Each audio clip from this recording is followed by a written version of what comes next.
Hello and welcome to another Path of Exile video. So as you know, highest league starts in just under 3 hours, so I'm definitely pretty late. Almost missed the league start, but here we are. Now despite that, we've not really been caught up with any news at all. The only thing I've really had a chance to look at was the patch notes, which pretty much there wasn't that many changes, but the main change of course is ball lightning mines getting nerfed for our build. It is quite a substantial nerf, since not only did they remove quite a lot of flat damage, they also lowered the radius, which the radius might be more problematic than the flat damage, since it's a lot harder to get back, since you need to skill a lot more AoE now to get the same results as last league, and I think even with scaling a lot of extra AoE, getting a lot of extra skill points, I still don't think you're gonna easily reach the AoE you need to get the threshold for 13 ticks now. I haven't really looked at the numbers, but I know it's a lot of AoE needed. Now, despite that, it's still gonna be viable, of course. I'm still gonna Leaguestart as ball lightning mines pretty much as my first option. Since last league it was like really insanely strong and it needed a nerf. And last league it was already supposed to get nerfed, so pretty much they just delayed the nerf by 1 league. So I think it's just still gonna be good enough to clear everything. I think the only times you really notice the damage is also when you're like in high red maps, or most likely Uber Elder, Awakener. So pretty much the endgame content is when you're really gonna see the damage struggles. Now, I call them struggles, but they're not really gonna be struggles. I think it's still comfortably enough to clear everything, but once you start trying to kill 100 Uber Elders, that extra time with having lower damage does add up, and you do want a very comfortable damage as a minor league starter, when your goal is to boss, of course. So there might be other mines now that are better damage than ball lightning mines. So pretty much my league starter, this paste bin is pretty much from last league exactly, so I'm gonna start the exact same way, the exact same build. So you league start, and this gear also is the gear I had last league by day 2, and I didn't really abuse any harvest league crafting, so everything here was just found or bought or made myself. Now you pretty much level as arc mines all the way to maps, and even in maps you try and stay arc mines for as long as possible. You only really start changing when you struggle on damage, and then you go for ball lightning mines. And even with the nerfs, ball lightning mines, you should still be fine even in red maps. Like I said, you're only gonna start feeling it high red maps or even the endgame content, but you'll still be able to kill it. It'll just feel slower than last league. So I've prepared a bit of leveling trees. It's pretty much the same as last league. I've also written some notes, so you know what gems to use and your links. So that's all there. Now I did also prepare a couple of things here that I want to test, since I haven't really had the chance to test anything yet pre-league, but I'll test it during the league. So first of all, Sigil of Power. So this is going to be a new gem that pretty much creates an area around you, and while you stay in the area you get a buff. So Sigil of Power gives flat lightning damage, a decent amount of it. I think it's 120 flat lightning, which is quite nice. Now I'm pretty sure it does work for mines, but I'm not completely sure. But if it does work for mines, then this is really good. A lot of extra flat damage. Next is Flame Wall. Now Flame Wall is if I do go for Pyroclast Mines or Fireball Mines, which pretty much my idea is I'm gonna start with Arc Mines until I need the damage, then I go Ball Lightning Mines, and if I don't like Ball Lightning Mines with the nerfs to it, I will try Fireball Mines, Pyroclast Mines, and GC Mines.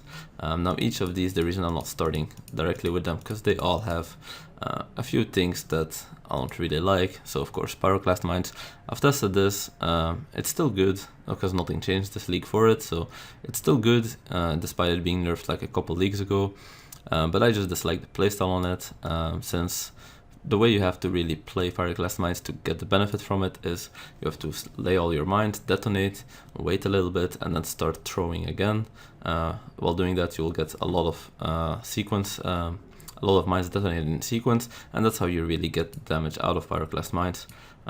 Like ball lightning mines, you didn't really have to do that, because you could just spam your mines, unless you were playing with high impact mine or something like that. But the way I was playing them, you could just spam them and it was still good. With Pyroclast you can't do that. Then Fireball Mines. Now these, I'm actually really wanting to play these, especially since I've been playing Arc Mines too much. So Fireball Mines, I would really like to play them for clearing, but I do think Fireball Mines for single target won't be that great.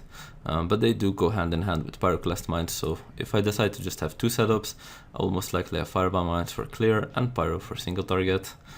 And then GC Mines. Now this was, when I read the GC stuff first, I wanted this, but then I realized they're gonna rework the skill.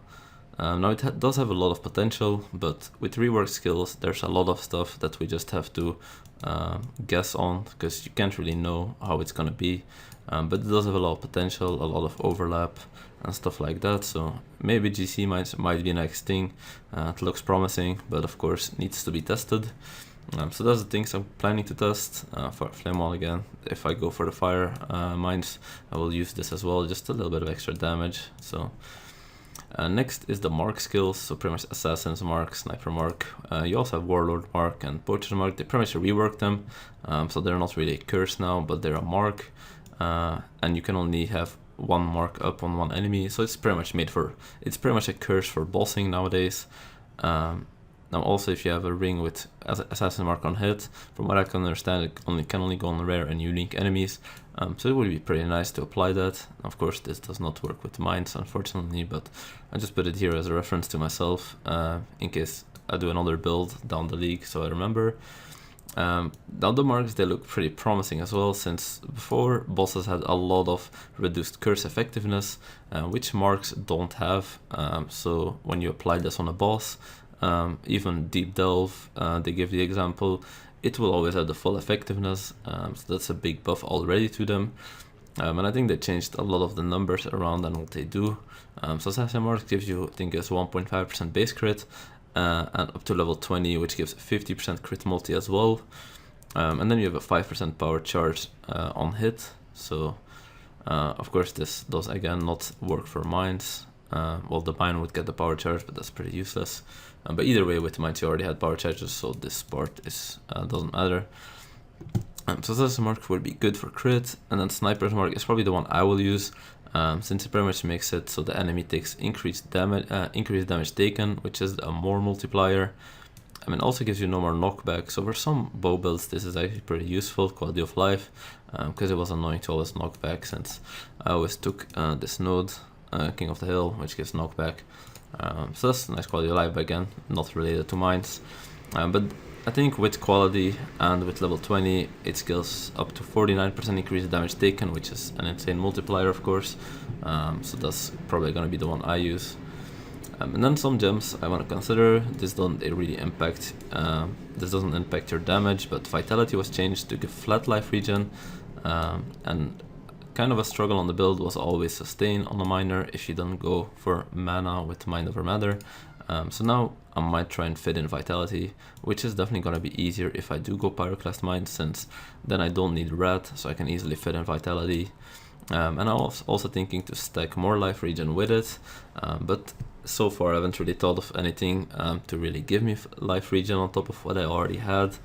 Now of course I can get life regen on items because they didn't increase the numbers, but I think even with the increased numbers it still probably won't be worth it to get life regen on gear, but I will see and test around with that. So that's pretty much it, and just a quick video. So TLDR, I'm just making the same build as last league and testing as the league progresses. So I will make an update, try at the end of day 1, maybe it might be day 2, depends how I get around to testing stuff. But the later the video is, it probably is that it's going good, since I will just stick to my first plan, which is ball lining mines, leveling as arc mines. But if I do see other people, or I just hear that some mine is really strong, then I will give it a go and update you guys with that. But anyway, I hope you have a great league, and I'll see you in the next update.